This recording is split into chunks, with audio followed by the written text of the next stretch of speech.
Hello, and welcome to another episode of Behind the Tweet, although this week it's really more of a behind the Instagram post. Doesn't have quite the same ring to it, but you know what? I'm not retitling the entire segment. We're just going to go with it. So this week I'm going to tell you the story behind this Instagram picture. It's where my 4 daughters were all laying out on the floor in their sleeping bags in one of our bedrooms with the caption, camping.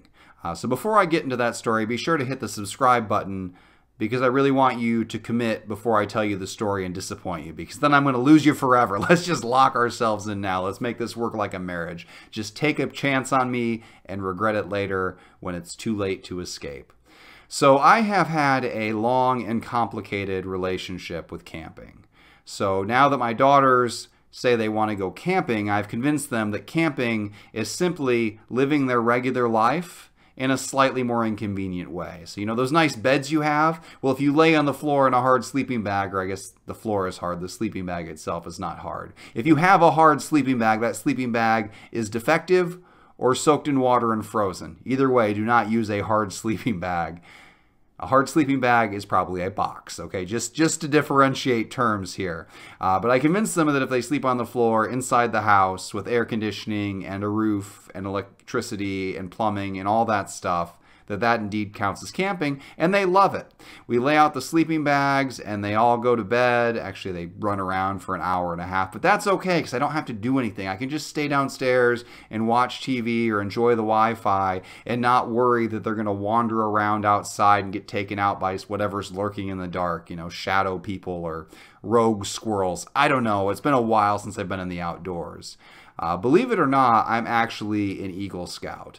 I was a very bad Eagle Scout. Now, my troop was full of good people. It was a good scoutmaster, and I'm sure the other kids were all fine people too. The problem was me, and I understand that. And I'm not here to apologize or even to fix myself. I'm at the age where I've realized I'm a bad person, and I just kind of embrace it. I am who I am. I was a bad fit for Boy Scouts. So I didn't quit, though. This was back when I was at the age where I thought quitting was bad. Quitting showed you lack character. When you don't like something, you just do it more until you get it over with quickly. So I got my Eagle Scout rank as quick as I could.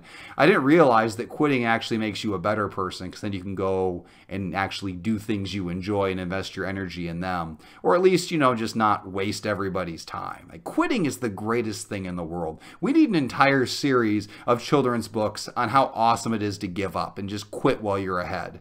Think of how much time we all could have saved in our lives when we were little doing something we hated. If it was just okay to cut and run and bail right away. And maybe that would have meant we were all couch potatoes staying inside all the time, but we would have been very happy.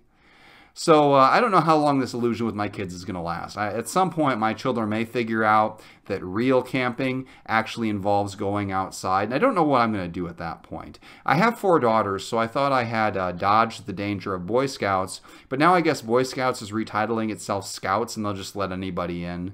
I know there is Girl Scouts too, but at least in this area, Girl Scouts don't tend to camp a lot. Maybe in your area they do, I know. Everything varies by where you are and what group you're with. But there's a danger now that my kids will end up in Boy Scouts, now just known as Scouts. And I don't know what I'm going to do if they bring that up, because I don't want to go out there camping. I've dodged that bullet.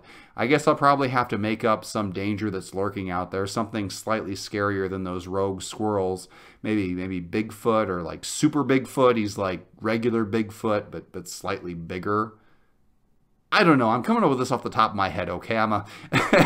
You gotta give me some time to run through a few drafts on this. I have plenty of time to figure out how to terrify my children before they hit the minimum enrollment age for whatever it is in Boy Scouts. So I'm sure letting everybody into Boy Scouts now is a huge victory for humanity as a whole. But for me personally, it puts me at risk of having to go camping with my daughters, and that's absolutely terrifying.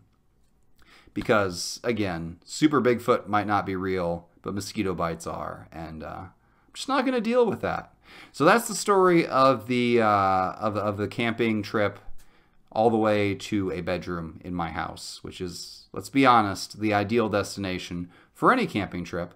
Thank you very much for joining me for this non-journey, and be sure to tune in next week and the week after that and the week after that as I continue to tell you the story behind all of the lies I tell my children.